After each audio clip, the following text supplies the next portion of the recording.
Holy smokes. This is insane.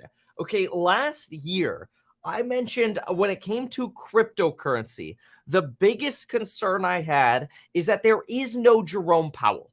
The only person who's like Jerome Powell in cryptocurrency is Sam Bankman-Fried, the owner of FTX, him and Binance, okay? And my biggest concern was what happens if those people run out of money. Because if they run out of money, you don't have a JPOW to come bail you out anymore. Remember when stable coins started collapsing after the Terra Luna disaster because of the Three Arrows Capital absolute disaster, which wiped out up to $18 billion of value from Three Arrows Capital right away, which led to essentially the bankruptcy of Voyager Digital, the collapse of the Terra Luna currency, of course. And then, of course, we saw BlockFi go down with them. What happened after that? We saw a lot of bailouts in the industry. Sam Bankman-Fried came in and said, oh, I'll consider buying BlockFi. I'll throw money at the problem. No problem. Sam Bankman-Fried goes around, buys stock in Robinhood as well. And so all of a sudden, we're like, hey, we've got a Papa Powell. It's Sam Bankman-Fried. But Sam Bankman-Fried doesn't have what Powell has, a money printer. Money printers make the world go round because you have an infinite opportunity to bail things out. Well, unfortunately, what happened after there were rumors and speculation that FTX was running out of money? Take a look at this tweet. This is absolutely insane. Look at this. Binance. This afternoon, FTX asked for our help. There is a significant liquidity crunch. To protect users, we signed a non-binding letter of intent intending to fully acquire FTX.com and help cover the liquidity crunch. We will be conducting full due diligence in the coming days. Okay, so a letter of intent does not mean Binance has to bail out FTX. But what we're witnessing right now is really crazy because Sam Bankman-Fried was the guy everybody looked at as like, he's the rich guy who can help bail anything out in the crypto universe. And that one concern I had, though probably at this point about a year ago, is what happens when the Jerome Powells of the crypto world run out of money? You get collapses and liquidity crunches. And it's literally happening now before our eyes. This is a historic moment because this now means the only Powell left is Binance. That's it. That's the last leg standing of the crypto market, which is pretty insane. I mean, I know you've got like crypto.com and some of the like Coinbase and so on. Coinbase, at least we can look at the financial stuff, right? But Binance is now the big player in the room that actually has allegedly plenty of liquidity available, though, understanding their financials and actually getting their financials is a little bit tougher than a publicly traded company like Coinbase. But this is interesting. Let's get some more updates on this. So Sam Bankman-Fried tweeted this morning that things have come full circle. FTX they've come to an agreement on a strategic transaction with Binance for the acquisition of FTX, pending due diligence. We do have some more comments on this. Sam Bankman-Fried says, our teams are working on clearing out the withdrawal backlog. Okay, that's insane. That means so many people were trying to withdraw their crypto out of FTX that they didn't have any money left. And so now they have to go to Binance and go, Binance, just buy us. We don't have money to support all the withdrawals. And you basically have a bank run happening on FTX. And so they're like, great, we're going bankrupt. We need somebody to just bail us out. And now what happens is Binance has to look and go, okay, well, what are you guys worth? Like they might just, Sam Bankman-Fried could go bankrupt from this. I mean, the good news is his Robinhood investment is up, but Binance has full control here because Binance has to come in, provide like a line of credit or something, and start letting people take their money out of the platform. But the problem is all of this drama is just going to create even more fear that, oh my gosh, what if Binance pulls out?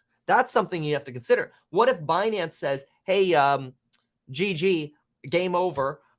We're good game, well played, and we do not even want to touch FTX because nobody's left. What's the point of buying it? Everybody's left, and we don't want to just throw money at it for people to withdraw and then we lose money, right? That's a potential risk, because you have to think about it this way: the money that platforms, and I was talking about this morning. It's so crazy. This morning in my course member live stream, people were asking me about FTX before this news broke. We were in our course member live stream like 2 hours ago. And I'm like, the problem with all of the crypto companies is you do not actually have FINRA, FDIC, and the Federal Reserve coming in and auditing the companies. At least you have public transparency for banks like JP Morgan or Bank of America, or at least we know how leveraged they are. So when stuff starts hitting the fan, like at Credit Suisse, we can see it happening. That's unfortunate about the crypto world, is we don't actually have that kind of regulation. This is why I've always said that I really believe regulation will be good for crypto, because it would actually give us the confidence in the institutions. Of course, we could just go cold wallet or, and just don't use any of these central platforms. That all of this really goes back to the idea of not your keys, not your crypto, right? That's something important as well. But anyway, so Sam Bankman-Fried says, our teams are working on clearing out the withdrawal backlog. This is a straight up bank run. This will clear out liquidity crunches. All assets will be covered 1-to-1. This is one of the main reasons we've asked for Binance to come in. May take some time to settle, but the important thing is customers are protected. Well, let me I'm just going to actually just pull up the tweet stream on screen here. The customers are not protected if Binance pulls out. If Binance pulls out, customers are not protected at all. I mean, I hate to say it because I don't want to contribute to the panic, but the best thing you could do is get your money out of there as soon as freaking possible. You want to be first in line to get your money out. You want to be the first person on a lifeboat. I hate to say it because I don't want to be like, I don't want to contribute to that kind of fear. But the reality is, at any point, you could get Binance that says we're done. Because think about it this way: if you have $500 million that need to be withdrawn from FTX, but FTX has $300 million, then they're upside down, right? You need 500 and you have 300. So Binance has to go, okay, well, if we need to process $500 million of withdrawals, but you only have 300 million, we have to basically lose 200 million. Now, the benefit to Binance could be, fine, maybe 200 million is worth it if we get all of these customers. But if all the customers leave, then Binance doesn't benefit. They throw money at potentially buying FTX, but then they get an L. That doesn't make sense. That's not good business. So there is actually a risk that this transaction doesn't happen. And then you have an FTX bankruptcy, which is like a complete disaster. It would absolutely be a complete disaster. So let's go to this tweet stream here. So let's keep looking at this. Our teams are working on clearing out the withdrawal backlog. Yeah, that's a big problem. But the important thing is customers are protected. Dude, no, they're not. Like, okay, what Voyager told us, like in the days before the collapse, was don't worry, everything's fine. It's like Jim Cramer in 2008 telling us, don't take your money out of Bear Stearns. Everything is fine. Oops. Now, do remember that with the Voyager Digital collapse, in the days before the collapse, I said, get your money out of stablecoins. I did that. I got all my money out of stablecoins, but I actually left about $100,000 on the Voyager platform. And in the bankruptcy proceedings, Voyager is saying we should be able, this is still not a guarantee, but we should be able to give people their cash back. So if you have cash, you should be able to get 100% of that back through bankruptcy. And I'm like, great. At least I have hope at getting my 100% of cash back. But if it was in a stable coin, that's worst. So like, in my opinion, I look at this, I'm like, get your money in cash, not the stable coin version of cash, like actual cash. If you're on FTX, that'd probably be the first thing I would do, is I would convert whatever I had at FTX to cash. So that way, if they go into a bankruptcy, at least there's a chance you could get your cash back, because you look at the Voyager bankruptcy and that's the way they're handling it. So I do not believe that customers are protected.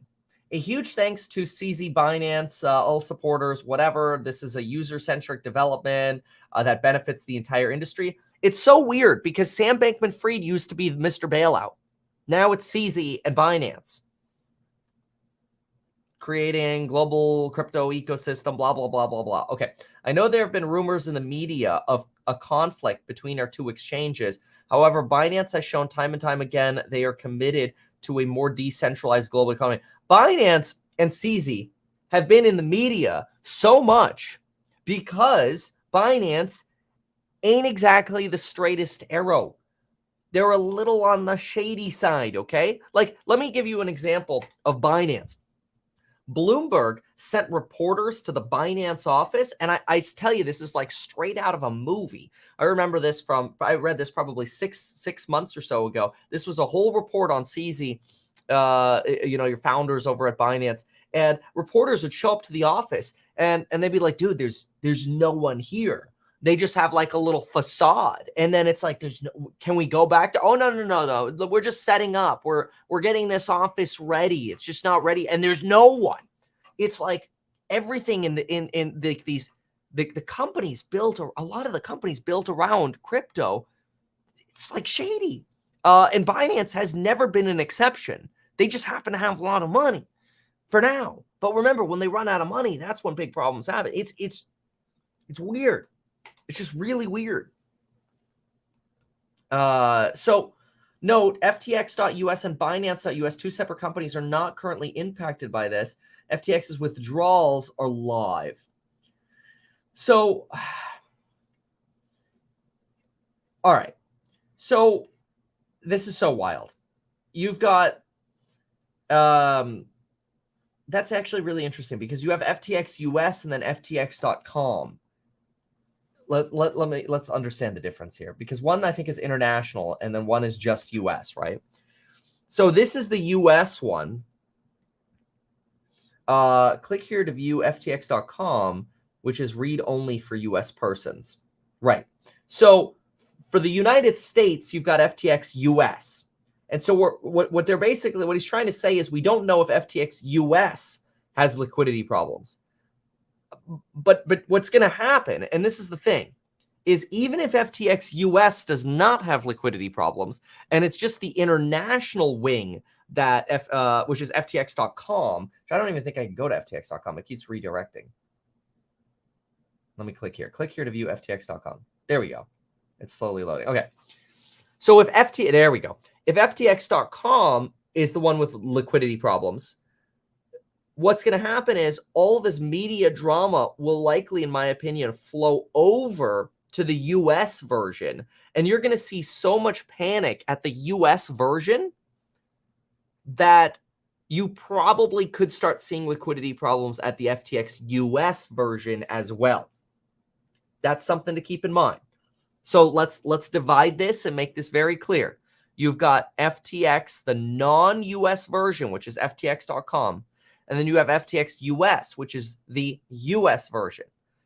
The non-US version has the big problems right now.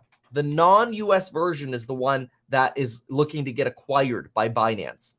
The US version, they say everything is fine, but when everybody hears about FTX liquidity crises and withdrawal limitations, I think you create panic in the US version. I mean, if I had money on FTX, I'd be like, actually, I do think I have a little bit of money on FTX. I'd be like, I'm going to move that to cash right now. Personally, because I do think if you have liquidity issues on one, you're going to create, at the very least, that fear that this could be coming to the US one. That leads to a substantial increase in withdrawal requests over at the US one. What happens when you have withdrawal requests at the US one? You face potentially the same liquidity crunch. Now, they do say that FTX US is a US licensed cryptocurrency exchange. That's great. But we've also seen companies like BlockFi and Voyager, which Voyager is Canadian, have but they still had U.S. licenses in some areas, I think with the exception of parts of New York. I believe that. I double checked that about Voyager. But either way, it didn't spare them from problems.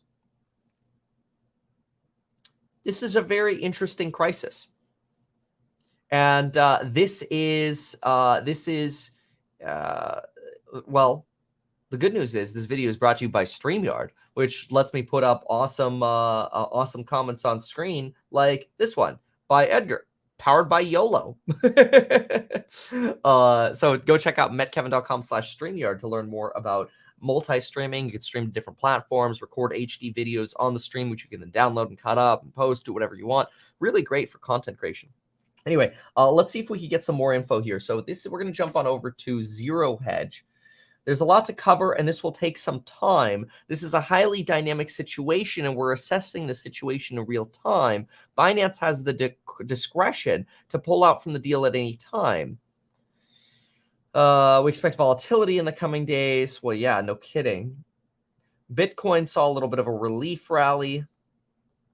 And this is how you acquire your biggest competitor overnight after nearly bankrupting them. This is so crazy. FTX bank run counter. Look at this. 48-hour net flows. Oh, 687 million in 48 hours. 1 week flow. Nearly $1 billion.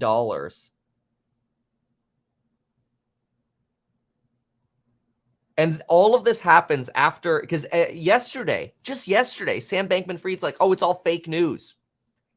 Yesterday, he says the rumors are false. Here, FTX is fine. Assets are fine. A competitor is trying to go after us with false rumors. FTX has enough to cover all client holdings. That said, at the same time as Sam Bankman-Fried says everything's fake news, and then the very next day, oh, yeah, we're getting bought out.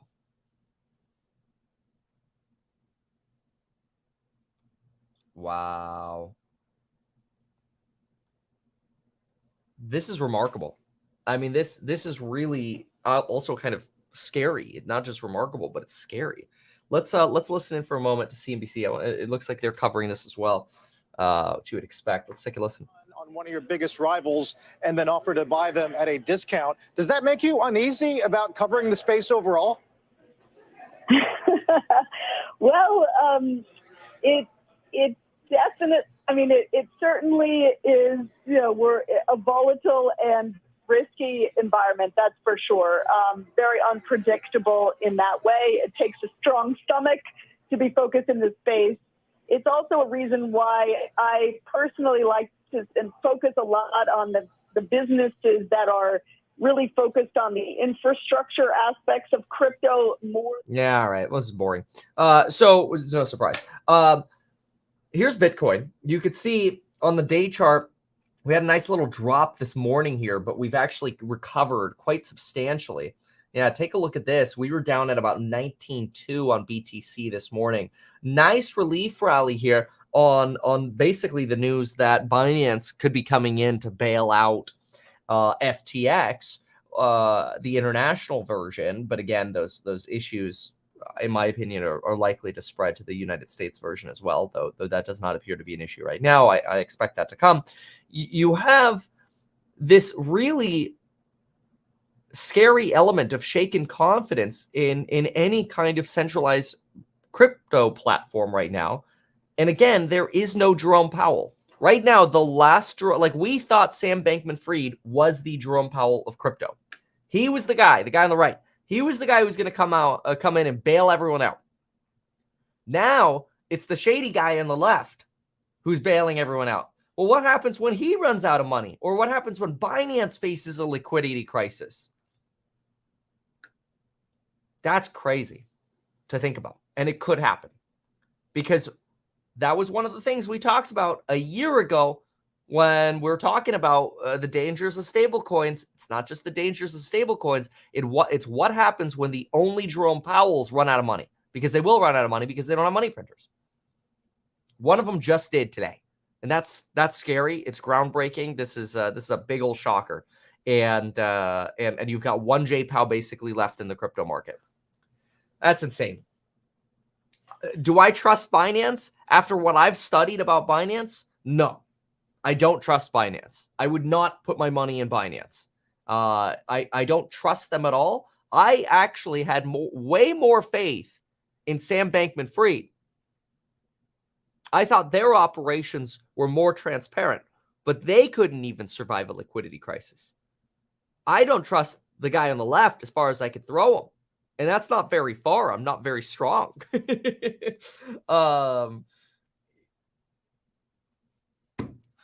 mean, look, bottom line, not your keys, not your crypto.